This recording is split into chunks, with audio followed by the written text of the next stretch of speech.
All right, it's trying to set up the stream. Meeting is now live on the YouTube.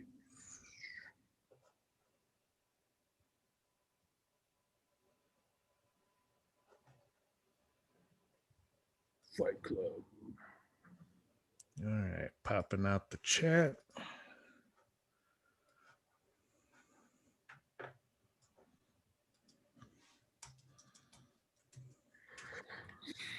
All right, welcome everyone to another episode of SEO Fight Club. Thank you for joining us again. Today we have a very boring episode. So I started, thinking, hey, there's been a lot of changes in the past 6 months to Google Search Console. We recently got our request indexing button back. I wonder what else has changed. So I thought I'd go through it. And there's a twist. I end up going on a tangent, but I'll let you guys see that when we get to it. So with that, we'll just get started with the boilerplate. So Clint, what happened in SEO this week? Just a couple of news stories, some decent stuff in there. I particularly like an ecom article that I found that was great. And then for the training portion, I actually go over how to look at your backlink profiles and build a disavow file, not for link cleanup, just to kind of build some trust. And you kind of get rid of some of the total obvious trash. And you build a little trust at the same time without doing any damage to your site. And next week, we'll be looking at inlinks and how to use that in this content editor. Awesome. Very cool. So I highly recommend you check out Clint's show. You can find it by going to YouTube and search for SEO This Week, and it'll be the first result. He has several hundred episodes, so there's a whole lot you can learn. It's really cool, and check it out. There's also the SEO video show. It's another SEO show we like to promote. It's another community member that most of us have run into at one time or another. And he does interviews. He's got an amazing lineup of prominent SEOs that he's interviewed. And you'll be amazed by the people that are on his list. And you should definitely check out his show. Likewise, to find it, just go to YouTube, search for SEO video show, and it'll be the first result. So, Lauren, what's new at IMG? Yeah, so we've got our regularly scheduled content that you can always expect, the SEO pro tip on Friday. And then, Ted, you have an AMA on Tuesday. And then we also have some exciting things. We have a $1,400 worth 1-month trial of Floyd Mitchell's geolocal landing pages. And anybody who's in IMG, either the free group or the paid group, is actually going to get access to this trial. So we're excited about that. And then we've got some new courses that are coming in February. So stay tuned if you want to hear more about those. I'll tell you one hint. One is from Clint Butler. Nice. Yeah, I hear it's about a pretty cool piece of technology. Yeah, a very cool piece of technology. You want to mention what that might be, Clint, or should we save it for promotion? It doesn't matter to me. I'm good either way. It's probably obvious. You guys have already releasing the my core training in there, and then when Ted gets around to releasing Core 6, we expect January 2022. I'll update it for the new version. Nice. The cool thing, I've seen Clint's video. The cool thing about it is Clint is kind of a no bullshit guy. He's going to say, this is why you use it. This is how you use it. Now you just kind of need to get off your ass and do it. So if you want instruction like that, that's to the point, I think this is a good one for you. And, if you're interested in seeing what Quora is all about, this is a good way to see what it's about without having to pay for it. And so if you're in the IMG community and you want to learn about it, I think that's a great way to do it. Good place to start. All right, so to our topic, a boring Google Search Console overview. So, like I said, I wanted to go in and kind of see what's new, see what stands out, see if, I've overlooked something, because, I haven't been paying too close of attention to Google Search Console in recent months, and I know they've been doing a lot of work on it. So I pulled up one of my websites that I generally think is, kind of more spammy in nature. It's not garbage, but it's definitely not high quality. And I like going to something like that because I get a good mix of use cases in a site like that. So right away, we can see that I have 577 valid pages and 328 excluded. And I'm like, this is perfect. This is how I want to go through Search Console and look at things. And so the first thing I noticed is that there are these here. And this is kind of an important thing because there's, been a debate in the past about indexing and whether or not Google's awareness of a URL is indexing. This is kind of Google putting their vote on the matter. And so they're coming in and telling you that the URLs in these lists are not indexed according to them.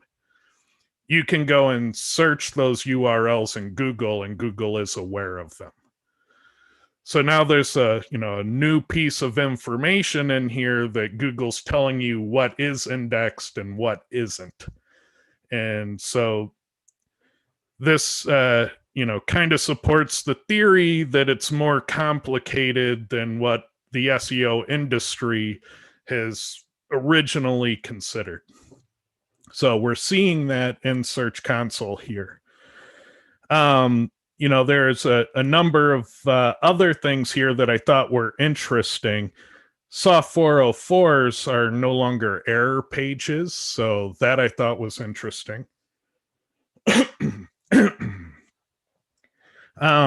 So I started looking at some of these. And so with the soft 404 ones, I went and looked at my pages that were coming up. And they were like the terms of service, the contact page, the privacy page. Like I said, this is kind of a low value content website. So over here, I have my actual privacy policy page. All it says is privacy policy. And so it isn't a soft 404, but the fact that it only had 2 words in it and no HTML, for some reason that got classified as a soft 404. So it's interesting that things can misfire like this.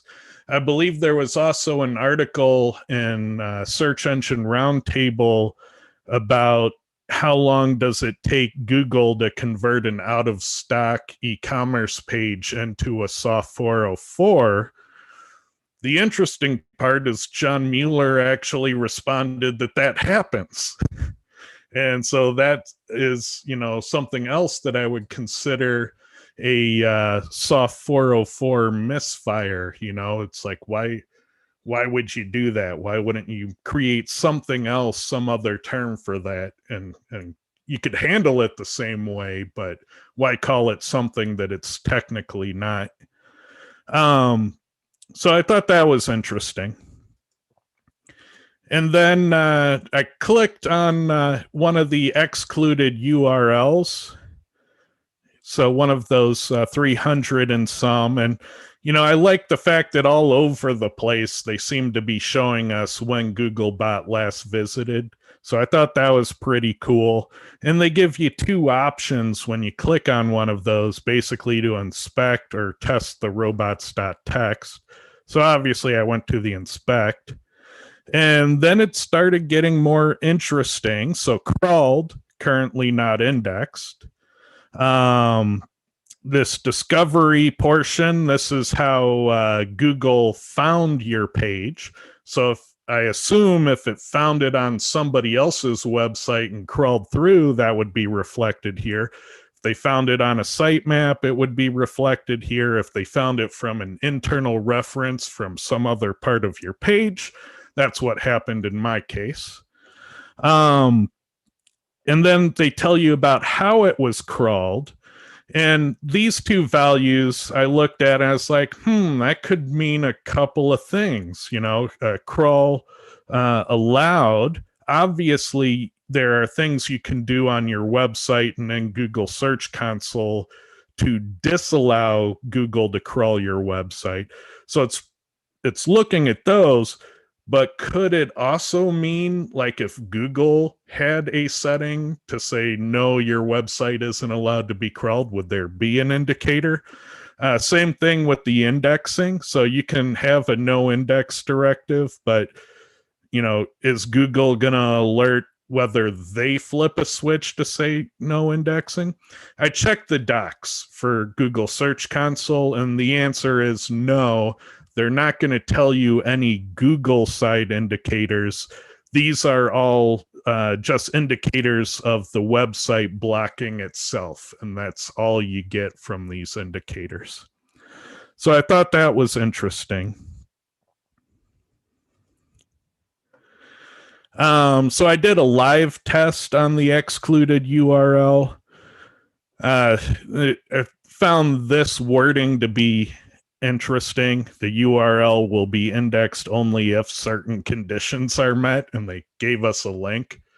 But it basically is a link to a page that says, hey, there's no guarantees on anything. Good luck. And this discovery, as you saw from the previous page, that information was populated for this URL, but when you live test, they don't give it to you, even though they have it. So I thought that was a bit strange. Same thing down here. The Google selected canonical was defined on the previous page, but they don't show it when you live test, even though they have it. Thought that was a little weird. And then Core Web Vitals has a spot that stood out as new to me, that they created a place for it. So keep an eye on that in the future. I thought that was a standout. And it was at this point in the walkthrough that I had a thought. What if instead of doing this boring thing where I go page by page and kind of point at UI elements, what if I really scoured the documentation and found all of the various states of things that Google can attribute to a URL? Like, how many different states in the Google documentation can a URL have? How many different things can Google report on for a single URL? And so my goal was to go through all of the GSC documentation and pull out all of those states. So I'm going to kind of scan through this list and then we can go back. So this is the second page, third page, fourth page, fifth page, sixth page, seventh page.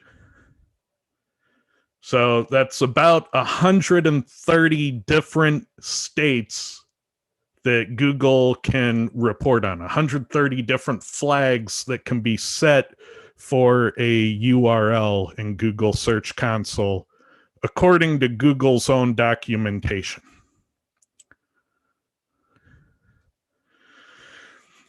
And so that's one of the things that I've been trying to say for the past year, that it's really complicated to determine, what is the state of a URL in the index.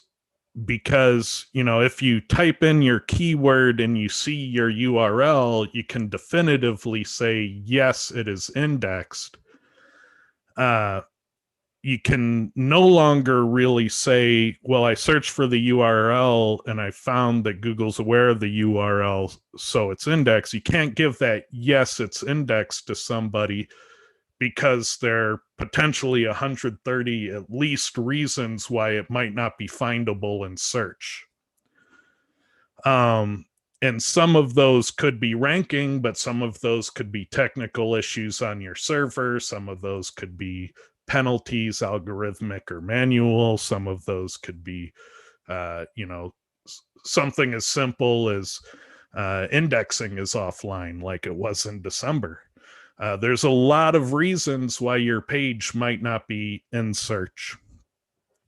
And so for some of these, the URL is not in Google as a state. There were indexing errors, redirect errors, blocked by robots. They kind of make a lot of sense. We continue through and we see things like excluded by no index, or discovered, currently not indexed, duplicate handling, canonical handling. There's so many of these things. And it was about, maybe 4 months ago or so, I started building a software tool that would try to go in and do the technical SEO to diagnose a lot of these states. And I very quickly realized I was getting into the weeds. I was creating a software program that was going to be about as complicated as Cora, just to diagnose all these states for a single URL. And some of them I can't do from a software package. I would need Google APIs to get Google's perception of a state. And then there's issues like before, when my privacy page was not a soft 404 in actuality, but Google perceives it as one. So you can detect a state and Google could just see it differently. And so it'd be hard to reconcile a lot of those things too. Mobile friendliness states, unsupported formats, malformed URLs. I skipped a bunch here. These ones that I skipped, they were like validation things where different states of how you could get like reprocessing or reconsideration after fixing issues. So I didn't include those in the count. And then, of course, Core Web Vitals. And I thought this was interesting. They're doing aggregated scores. I'm not entirely sure how those aggregates work. They seem to mention that it was a group of pages, but they didn't define what the grouping is. And, maybe a grouping is generally a whole website if your website is small enough. But I don't know. We'd have to look at those aggregates a bit better. And there's a lot of AMP reasons in there as well. And then there's a ton of things, because I know the things that I was trying to diagnose when I was creating my own index status software. So I know there's a lot of things that Google doesn't even touch on.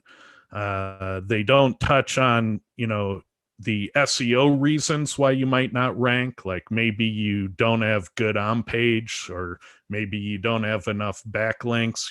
Google Search Console isn't going to tell you those things. They also don't touch on the status of Google's own internal processing.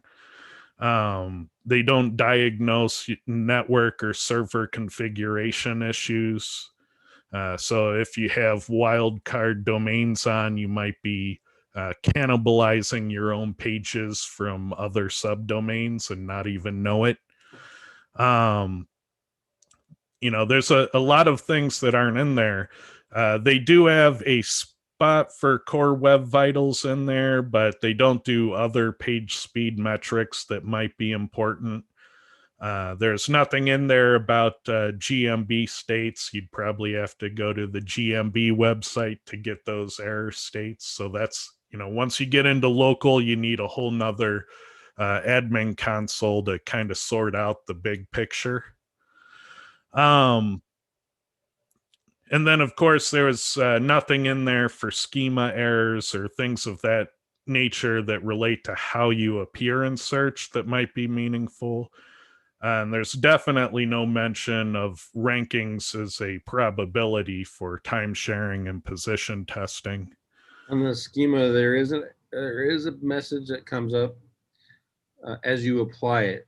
So it'll actually go through and add the different versions of schema, like job listings and events and all that stuff, as you apply it. And then that's when it'll trigger the error stuff. Yeah. But in the documentation, though, they didn't go through that. And they do have, they historically had schema test tool, but didn't they just recently give that schema test tool to schema.org or something? Yeah, instead of depreciating it, because everyone jumped on social media, they're moving it to schema.org, but there's no timeline of when that's going to happen. Yeah. And so, there's a lot of things that GSC won't report on that would affect your ability to be indexed, like are your pages, too big? And there is a maximum size limit. So if your keywords appear beyond about 180,000 words down on a page, they're not going to get indexed. If you have too many pages, Google has a crawl budget, so they may not crawl everything. If you have an infinite crawl in your web development, so if Googlebot is interacting with your faceted navigation or your shopping cart and gets in an infinite loop, that'll manifest itself as, 10% of your website gets indexed and then Google quits. So, there's a lot of reasons outside of what's in Google Search Console for why your page might not be indexed. And diagnosing all those states is a very complex problem. So, what do you guys think about the idea of, doing something as ridiculous as creating software to do the technical SEO diagnostics on as many of these index states as possible? What do you think about that notion? Do you think that people would care most about, you've got a penalty, and so they can be alerted to that quickly, but doing something about those pages that are crawled but not indexed? Because I would imagine that a lot of those, they probably want to be indexed. And so you can see that immediately just by logging in and, going to that area there. It's the top two always. What might be beneficial is figuring out how to get past that, so I feel like the biggest things to diagnose are pretty straightforward. Maybe I'm wrong on that, but more than that, it's like, what do you do next? Especially on those things that are quite apparent, like, hey, I would really like Google to put these pages in the index and rank them accordingly. That makes sense. How about you, Clint? You gave me a thumbs down. I think it's because they're so vague, right? So just going with the excluded, like Kyle said, when you see those in there, you kind of want to know why. Like you, unless it's things that you don't really care about. Like in my case, I don't use tags, and tags are usually in there sometimes or whatever, right?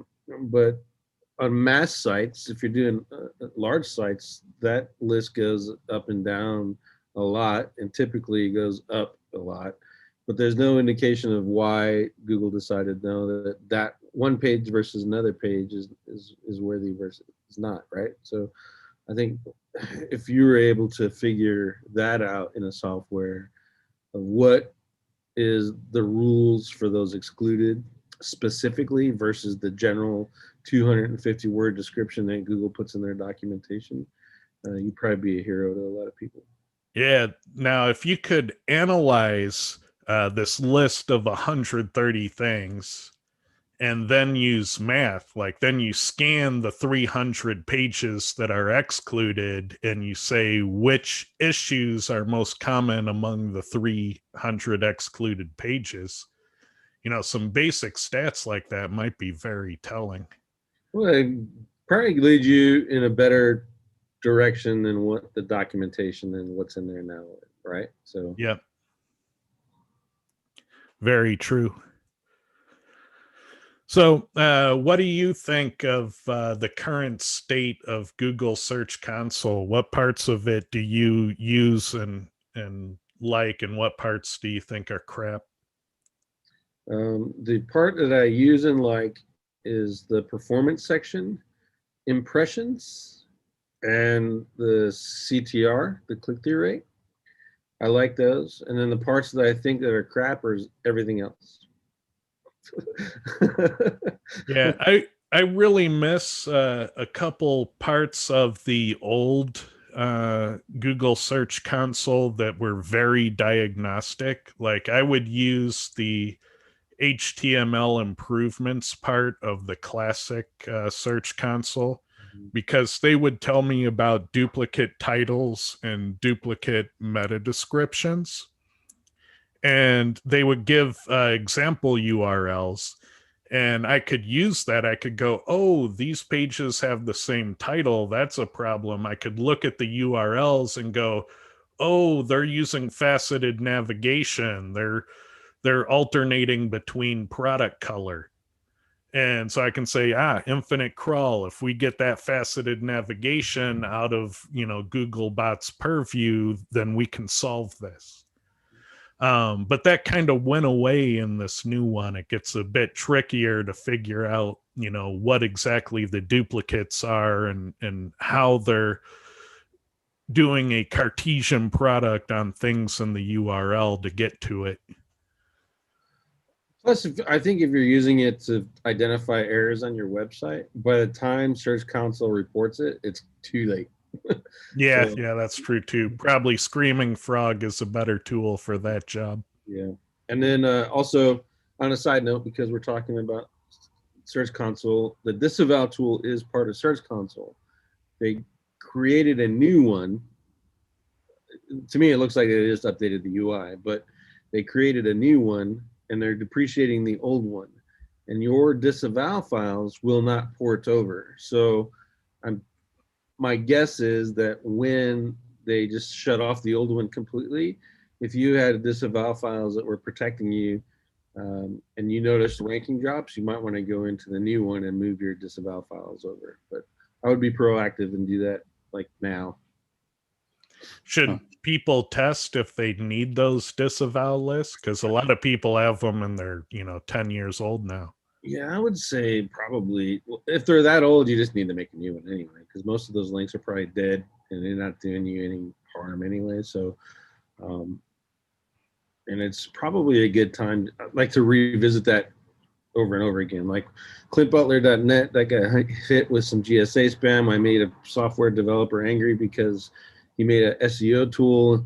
He said, look, I ranked my product and then I outranked him with a video and one no follow backlink. And my video said as such. And so I got 150,000 bad links to clintbutler.net as payment. And I disavowed all of those, and now I can rank that site for anything, but all of those are all dropping, and that trash is all dropping, and my disavow file is totally incomplete. So it's a good time to anyway. Yeah, you probably want to consider when your peak season is for your business. And if your peak season's in Q4, then now's probably the best time to test your disavow list. Yeah. Yeah, you certainly don't want to be doing it when you're supposed to be making money. And if you don't need it, get rid of it. It's just another thing to maintain. What do you think, Kyle? What do you like best about Search Console and hate most? Like Clint, I use the performance area and I really like impressions. The only thing that I would add to what he's looking at is we monitor search queries. And we want to make sure that the pages that we are optimizing or launch or new, that they're gaining queries, that they're growing, and we'll monitor those. But we also like to monitor them when updates happen, because usually you can see, the first thing you can see is that, this page lost 10% of its keywords, and which ones were those. And then we can do a little bit more diagnostic on what an update was doing and what we perhaps can do to fix that issue. So I do like that I can get that. It's obviously not a comprehensive, it's not everything, but it is a decent amount. And we do like to monitor the queries for performance reasons, and then also update protection. I'm not sure what I hate. I don't use too much more than that, other than just casually clicking around and checking just to make sure that nothing is out of the ordinary. You do see, what is kind of nice is they do show you some errors that are quite fixable sometimes on you jacked up your canonicals or something, or there's something that's quite obvious that you could fix to get pages at least off the naughty list, which is nice. It would be good if we could explore how to get those pages on crawled, but we're just not putting them in. That would be a very nice problem to solve. Yeah. The old Search Console used to give you an index page count that I found useful. So if you know that your website has about 5,000 pages, if that index page count is, 250,000, then that's generally an indicator that you had a runaway infinite crawl. Now it's kind of hidden. You have to find that number in the excluded. So if you have a huge amount of excluded, then you may have an infinite crawl. So there are definitely some differences. Another interesting thing about this list of all the things that Google tracks for a URL is that, Clint once said that a way that he likes to vet SEOs that he's going to hire is he gives them a Cora report and he sees if they can tune a page based on the information. Another thing you could do is you could find like 10 or so of these various URL states that are generally applicable to your clients and the issues that your clients face. And you can quiz them on whether or not they understand these URL states. Because if they're not going to understand what these are, particularly the ones you encounter frequently, that would be a good way to rule them out. And then I was also thinking, well, geez, if I was going to make a book, an ultimate guide to technical SEO, I would probably dedicate, a page at least to each one of these states and really explain it and give examples and documentation. And, so if you're going to create a resource about technical SEO, then, this list of all these URL states, that's probably the bulk of the book. So I thought that was interesting about this list too. So if you wanted to make the, authoritative technical reference, this list is a great place to start. And there's probably a ton of SEO websites that aren't using these SEO keywords. So these might be relevant keywords. What do you think about that, Lee? Oh, you're muted. I'm a professional here. I got to get that button thing down. I think that's always something you have to look at in terms of, the relevance is the keywords, the entities, and all that sort of stuff. And I'm not sure that there's tools right now that would allow you to mass figure that out, for a large site. I think you can do it, on a page by page basis, but. Yeah, but if you do try to use these terms for content, be forewarned that talking about HTTP error codes, Google has admitted that those pages can have difficulty indexing. If you talk about soft 404 errors, Google might get the wrong idea about your page. Mm-hmm. So keep that in mind if you do use this stuff as content. But it's smart enough to determine what quality content is. Well, they figured out that my privacy policy page that only said privacy policy was a soft 404. So I think a lot of things can misfire. Let's see. Mark says, I hate that Google Search Console does not support 410 errors. How is this not done by Google in 20 years? Well, Google actually supports 410s, and 410s for the past 20 years were kind of vital to my ecom strategy. A 404 Google would view as a mistake, and so they give you lots of time to undo it.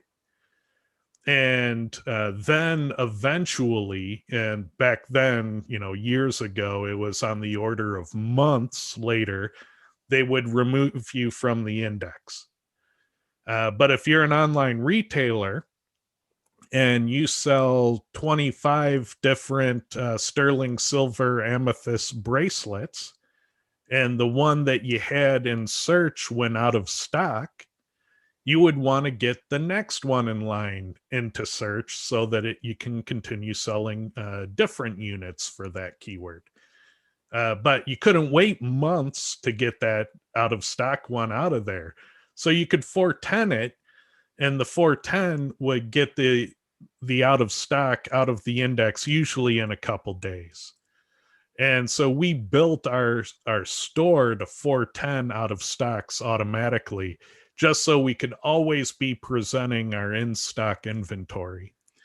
But you're right that the Google Search Console reports no longer do that correctly. The old Search Console did do it correctly. They would report my 410s on the e-commerce site. But since the new Search Console came out, I haven't seen 410s reported. So yeah, there may be something to the new Search Console and 410s. Have you seen 410s in Search Console, Clint? Yeah. No. But the important part is the rest of the process. So the Google bot and Caffeine, if they support 410s properly, then that's the part you really care about the most. And I think they probably misfire 410s. They probably report them as 404s. I know that John Mueller has claimed in numerous posts that 410s and 404s are treated the same. I hope that's not true. I hope that's just true in Search Console. They're treated the same. Hope that 410s are still expedited exits out of the index. That would be best. All right. Let's see. We're at 40 minutes after. So are there any other thoughts or comments on this? All right. Let me check our chat here.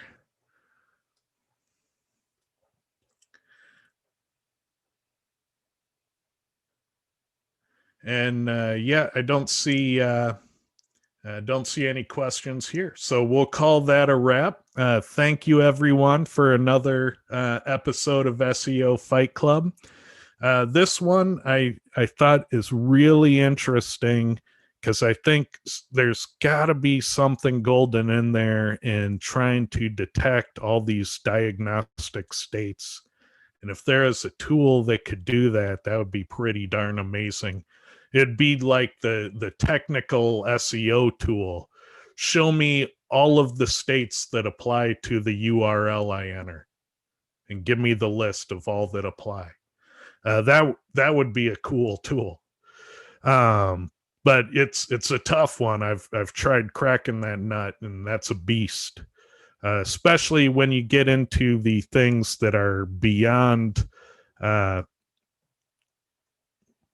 what Google does. So the not included, when you get into those SEO reasons, when you get into performance benchmarks, when you get into ranking volatility, when you get into how big is the website, are there infinite crawls, you got to combine tools most likely. There's probably no one tool that can do it all. But if you could get a large number of those diagnostic states, that would be a pretty cool software. But that's what I have. So thank you, everyone, and we'll see you next week.